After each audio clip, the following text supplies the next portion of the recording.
Assalamu alaikum wa rahmatullahi wa barakatuh. Bismillahir Rahmanir Rahim. Rabbi shrah li sadri wa yassir li amri wa hlul 'uqdatam min lisani yafqahu qawli. Rabbi yassir wa la tu'assir wa tammim bil khair. Hello students. Welcome to science class of grade 7.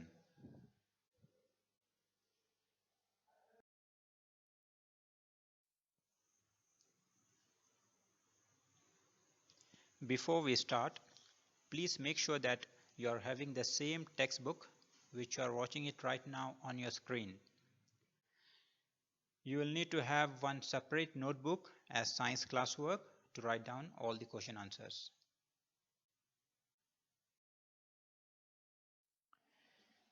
Today we are discussing the chapter Fiber to Fabric. So this is chapter number 3 from grade 7 science textbook, Fiber to Fabric.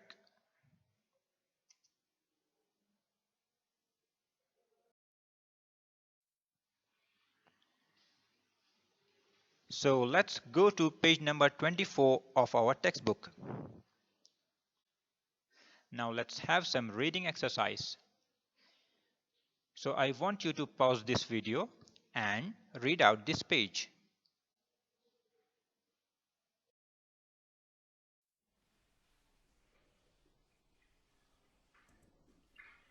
Topics to be covered in this chapter: about animal fibers, that is wool and silk, animals that yield wool, steps involved in processing fibers into wool, that is shearing, scouring, sorting, cleaning of burrs, dyeing and rolling. History of silk moth and processing silk. So now let us watch some video and try to learn something new.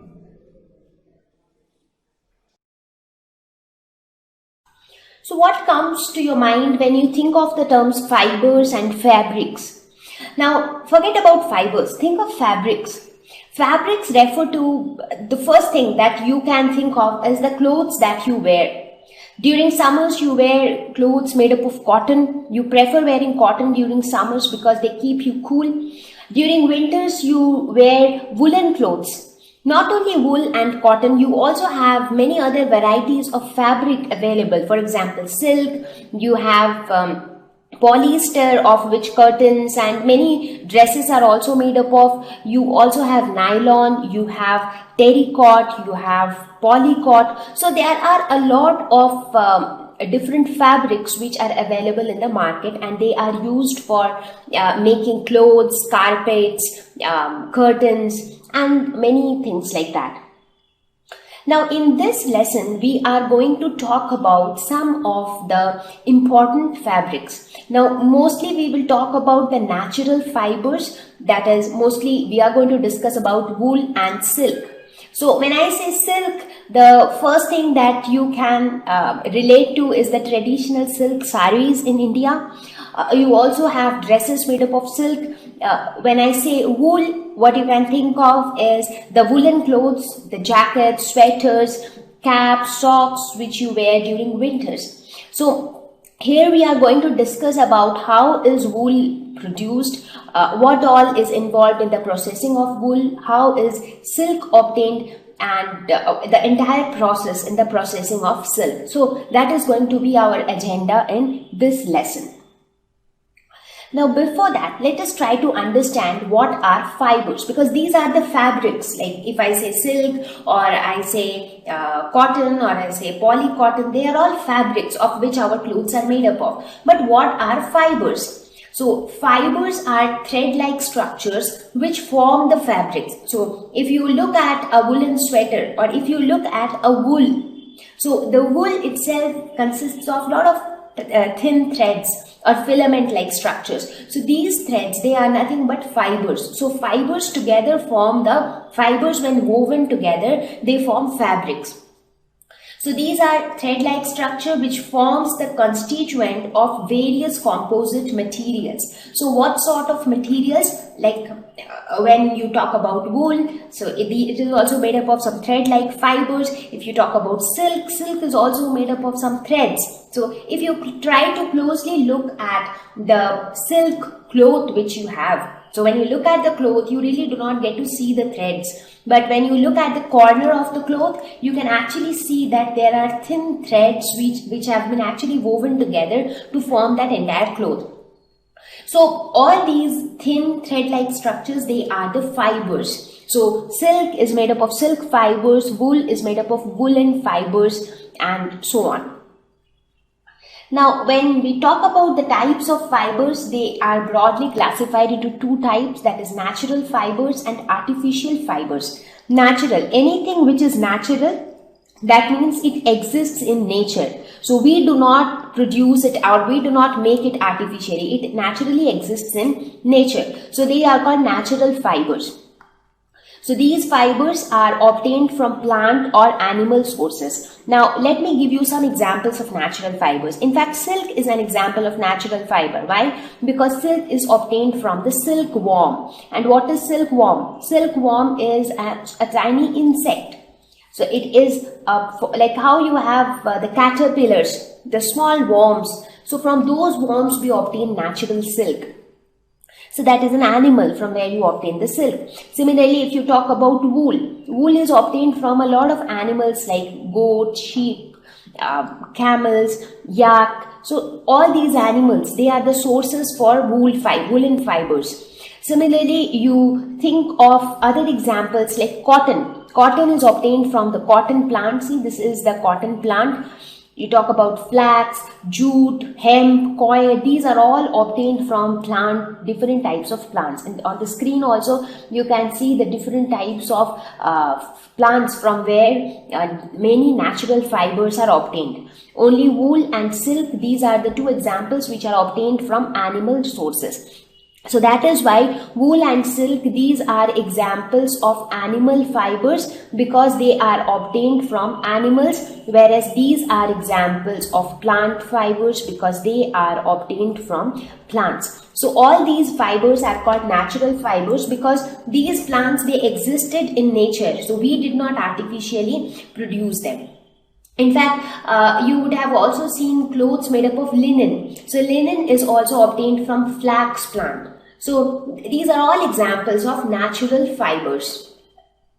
However, these days you would have seen that you get to see dress materials which are made up of fabric which looks similar to silk or which look similar to cotton, but they are not the natural silk or the natural cotton. Therefore, they are obtained at a cheaper price, but their look is almost the same. So that is where comes into existence the artificial fibers. So as the name suggests, they do not exist in nature. They are man-made fibers. They are also known as synthetic fibers. So some of the examples are nylon, rayon, polyester. In fact, if you look at these examples, in fact, especially for rayon, rayon is also known as artificial silk. You know why? Because you look at the threads of the rayon, they also have that shiny appearance like silk. So if you actually look at a cloth made up of rayon, it has the appearance of silk. So it is called artificial silk, but since it is not obtained naturally, so its production is under the control of human beings. So if we want more rayon, we can produce more rayon. So that's why rayon is comparatively cheaper also. It is available at a lower cost as compared to the natural silk. Polyester is another example, and nylon which is extremely strong, at the same time flexible, and which makes it very useful in making ropes, in making objects where you need a lot of strength. For example, the skipping ropes, they are also made up of nylon. The ropes in the parachutes, they are also made up of nylon. So there are so many places where you can see the application of these artificial fibers also. In fact, these days in most of the things you will see see that artificial fibers have been used because of their low cost and easier availability. So as I discussed, based on the sources of these natural fibers, those fibers which exist in nature, whether they are obtained from plant or animal sources, they are classified as plant and animal fibers. So examples of plant fibers would be cotton, jute, linen, flax, coir. These are all examples of plant fibers. Cotton, jute, flax, hemp, coir. So they are all examples of plant fibers. Whereas wool is an example of animal fiber because it is obtained mostly from animals like sheep, yak, goat, etc. Also, silk is an example of a natural fiber because it is obtained from silkworm. Silkworm is the caterpillar stage of the silk moth. Silk moth looks somewhat little similar to the butterfly, but it has a life cycle. During its life cycle, once it reaches into the silkworm stage, and during this stage it produces silk. So silk and wool are examples of two animal fibers which are obtained from animals. So now we are going to talk about wool in more detail. So we will see how is wool obtained, how exactly wool is processed. So we will talk about all that. So first let us talk about the sources of wool. From where do we get wool? As I said, these are obtained from animals. So from which part of animal do we get wool? It is obtained from the hair of animals. Hair means there are a lot of animals which have hair all over their body. Like in case of human beings, we also have hair, a lot of hair on our head. But other than that also, we also have body hair, right? But we do not have much body hair. But if you look at a sheep, it has like a fur-like structure all over its body. Now, why does it have that kind of fur all over its body or that kind of hair? Because it keeps them warm. Now, this enables them to survive in extremely cold places. So, when we want wool, what is done is that hair on the animal's body along with a very thin layer of skin is taken out. Now it doesn't harm the animal, it doesn't hurt the animal. That's because that topmost layer of the skin is like dead skin. So even if you remove it, it doesn't hurt at all. So now since we want to get wool, so this kind of wool would be seen only in case of fat animals. So it is obtained from skin of fat animals. And whenever we think of wool, the first thing that comes to our mind is, when we talk about source of wool, the first animal that strikes our mind is white sheep.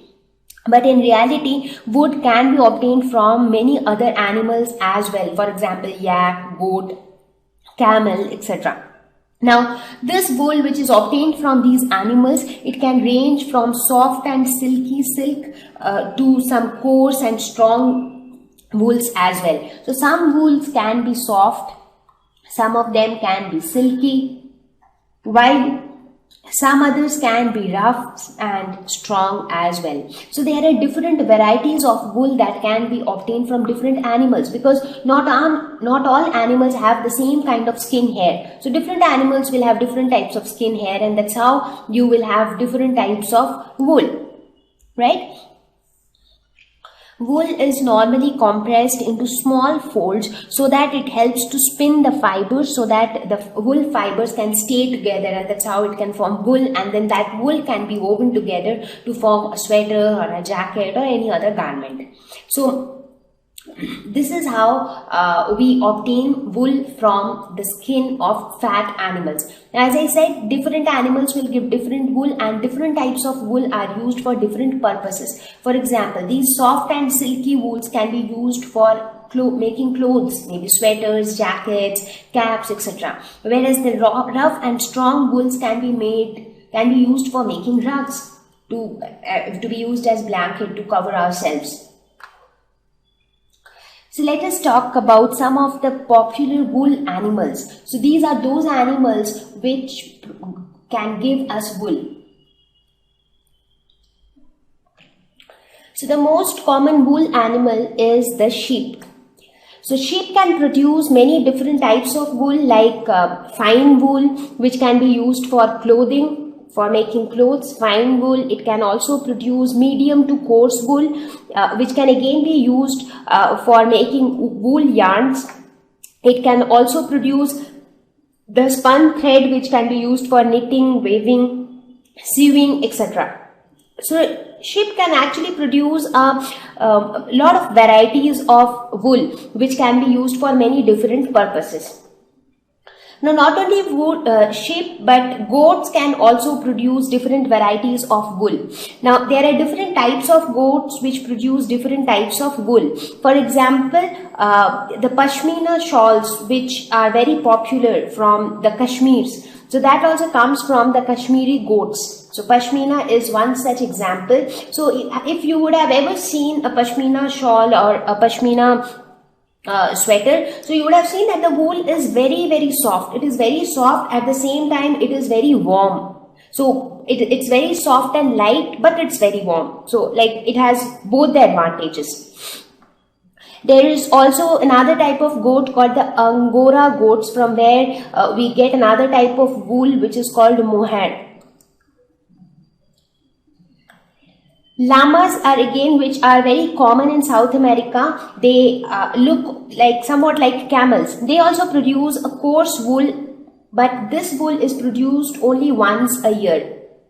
So this wool is very hard and coarse, and therefore can be used for making ropes or rugs. So rugs are nothing but thick woolen covers which are generally used for wrapping the entire body, mostly during traveling. So they do not produce fine and soft wool. Instead, they produce coarse and rough wool.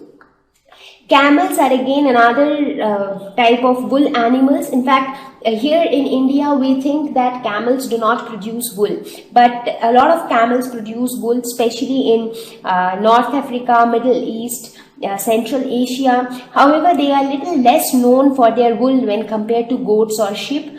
They are mostly used for giving wool in China. So the camel wool is used to make scarves, globes, jackets and all these things. So this is also quite popular, but little less popular in India.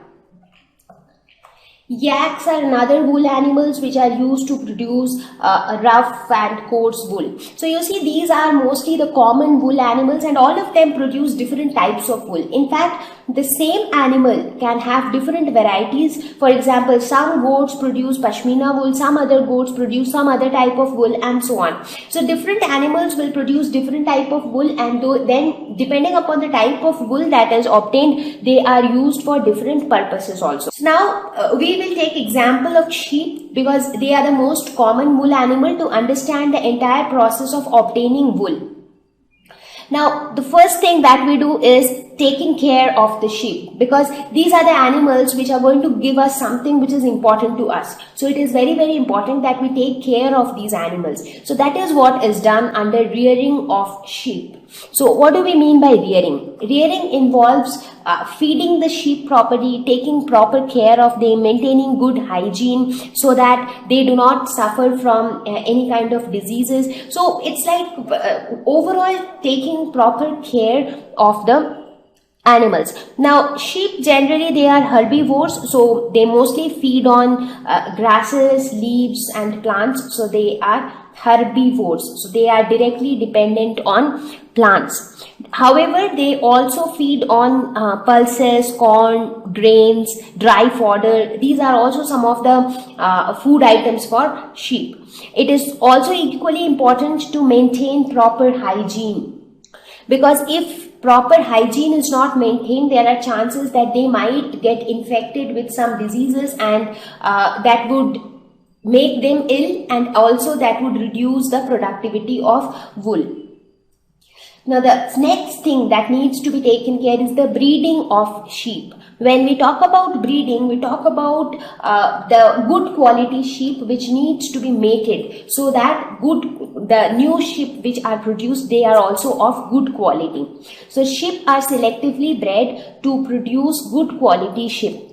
Now, what do we mean by selective breeding? Selective breeding means we choose the good quality sheep and then we allow them to mate with each other, so that the offsprings which are produced, they are also of good quality. So what are the qualities that we are looking at in a sheep? So we see that the sheep formed, the new sheep which is being produced, should have thick hair growth.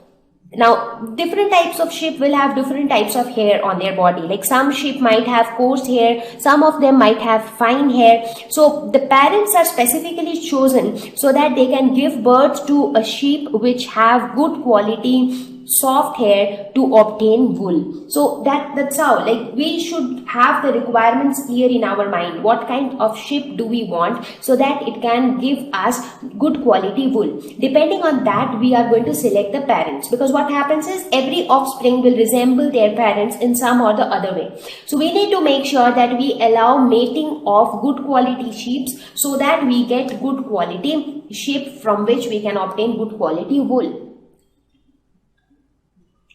So now let us look at the entire process by which wool is processed. So we got to know from which animals we get wool and how do we need to take care of those animals. Now, processing of wool is actually a multi-step process.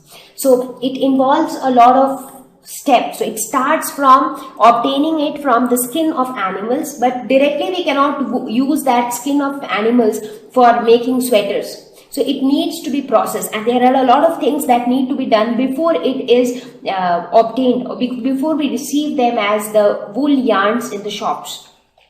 So the first step is shearing, which is followed by scouring, sorting, burr picking, dyeing, and finally rolling into yarns. And the wool yarns is what we get in the markets. Now once we get them, then we start weaving them to make sweaters, clothes, jackets, and so many other things. So let us understand this entire process step by step. So we start with shearing. So shearing is the process of removal of the woolly covering along with a thin layer of skin. Now this is important. You might think that, okay, so if that woolly layer is being removed from the body of the sheep, then that means that it must be hurting the animal. The animal must be feeling pain, but actually the process is painless, because the upper layer of skin, in fact an extremely thin layer of skin, is taken out, and that thin layer is basically the dead skin layer. Now have you ever seen that when sometimes what happens is you get cut, you get some wound, so gradually your wound heals and that layer of skin becomes dead skin and it just gets removed from your body. So once that skin becomes dead, so does it pain when it gets removed from your body? It doesn't. So in a similar way, for sheep, the uppermost layer of skin is a dead skin. So when that skin layer is being removed, it doesn't pain. It is something like when a person shaves, he doesn't feel any pain. Why? That's because when he shaves, he is only being in contact with the uppermost layer of his skin, and therefore it doesn't pain. And also for a sheep, once the woolly covering has been removed, again it is a natural process that the hair will start growing again. Now another important thing is why the sheep doesn't feel this pain. Now have you ever wondered that if somebody pulls your hair, do you feel the pain? Yes, you do. But if somebody cuts your hair, do you feel the pain? Not really. Right? So during shaving, you do not feel pain, but when somebody is cutting your hair, then also you do not feel pain. But when somebody is pulling your hair, then you are feeling the pain. Why? Because whatever you are feeling, the feel of pain is due to your brain, because your brain is actually telling you that, okay, something is paining in your body. Now hair, they don't have any nerves.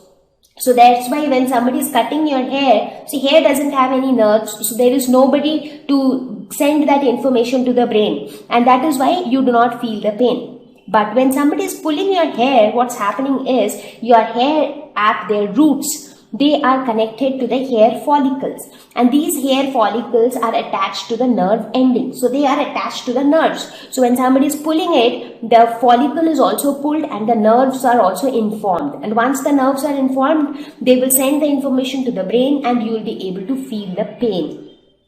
So the similar concept applies for sheep as well, because for them also the hair, they do not have any nerves, so they will not send any messages to the brain, so the sheep will not feel any pain. And moreover, the topmost layer of skin is a dead skin, so removing that also will not cause any pain.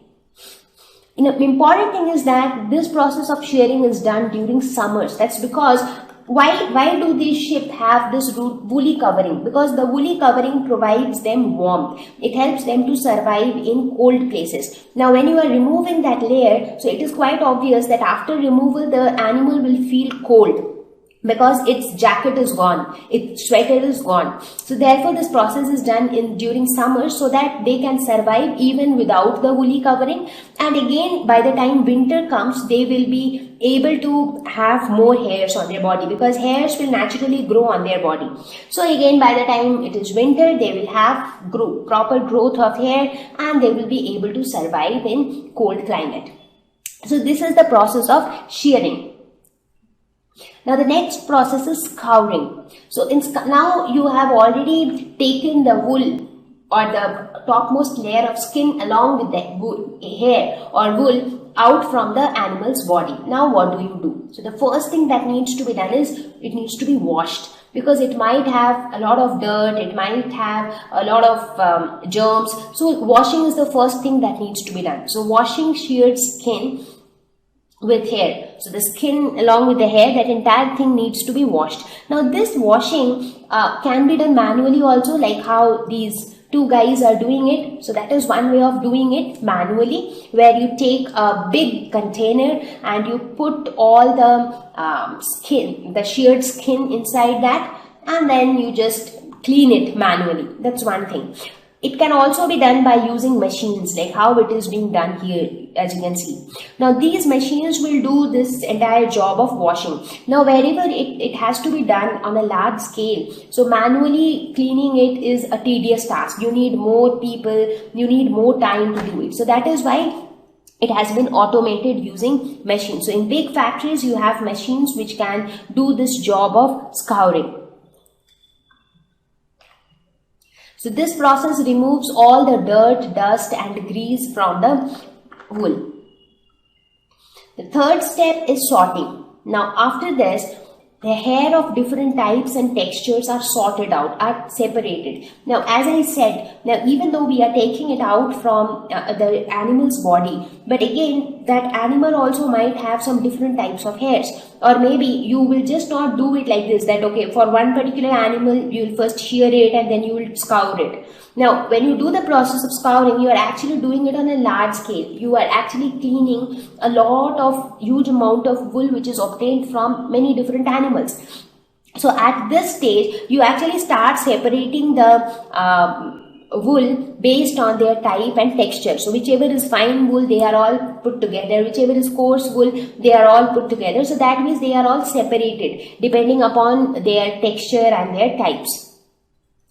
So as you can see in the picture, this is how the scene looks like inside a factory where wool is being scoured and sorted out. So here you see they have been separated on different tables. So that, I mean, you can distinguish which one is which type of wool, because depending upon their type, they are being used for different purposes. Next is burr picking. Now what is burr and why do we pick burrs? Okay, first let's try to understand burrs. The burrs are small fluffy fibers. Now have you ever seen, when you wear your woolen clothes, sometimes you will see that in the wool itself, even though the entire sweater or the entire jacket looks smooth, but still within the wools at certain places you see some fluffy structures, some ball-like structures, very tiny ball-like structures. So they are called burrs. So these burrs are just like the rose plants. The rose stem has thorns. Similarly, the wool fibers also have burrs. So it's like this, knot-like structures which might be present in the fibers at certain places. See, this is how the burrs would look like. So it is like a very magnified image of the burrs. They are just bubble kind of structures on the wool itself.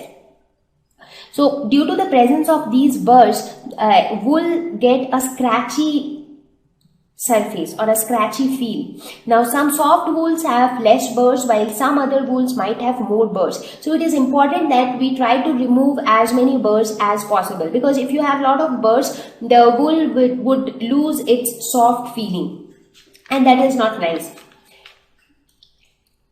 So how are the burrs removed? So the burrs are scoured and dried again. So at this stage, when you have actually separated different types of wool, now what do you do? Wherever you see burrs, you repeat the process of scouring there. That is, you repeat the process of washing them. So when you wash them again, you just stretch them, the bubble-like structures, and then you dry them again. So this process will actually help in reducing the number of burrs. So burr picking is a very important part of wool processing.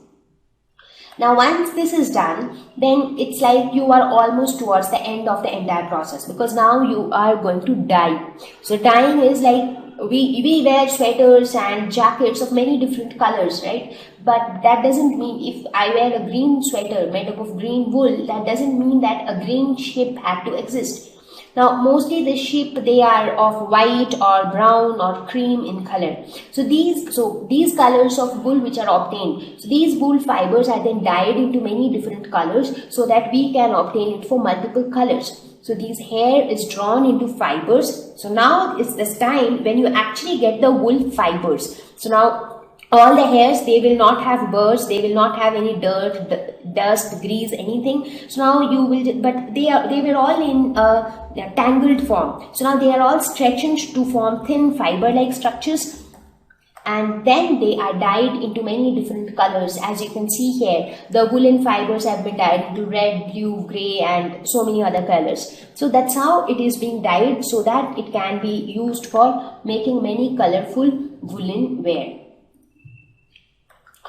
And then finally the last step, that is rolling into yarn. Now when everything is done, you have already got the woolen fibers. So now is the time when you need to comb them just to make them smooth so that they don't get tangled anywhere, and then roll them into yarn like this. So these are called wool yarns. So now if you roll them like this, it becomes easier to handle them. And now I'm sure you would have seen your moms or your grandmoms making sweaters using this wool yarns. So they purchase this wool yarn, and then it becomes very easy for them to handle it when they are actually weaving it to form a cloth.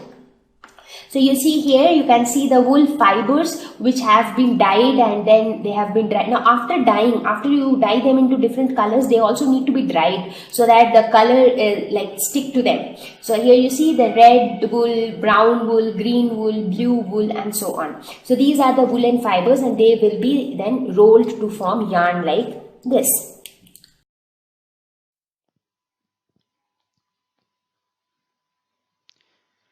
Let us recall what we have studied in today's session. Points to remember. Wool is obtained from the fleece of sheep or yak. Wool and silk are two main animal fibers. Animals that yield wool are sheep, yak, camel, goat, etc. Raising and taking care of animals for commercial purposes is called rearing. Different steps involved in processing of wool are shearing. The process of removing the fleece of the sheep along with thin layer of skin is called shearing. Scouring. Washing and cleaning of sheared fleece to remove dust and dirt. Sorting. Cleaning of burrs. Dyeing. And rolling.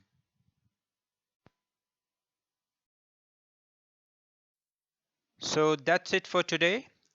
I hope you have understood and enjoyed this session. If you have any questions, Then please comment below and also share your valuable feedbacks.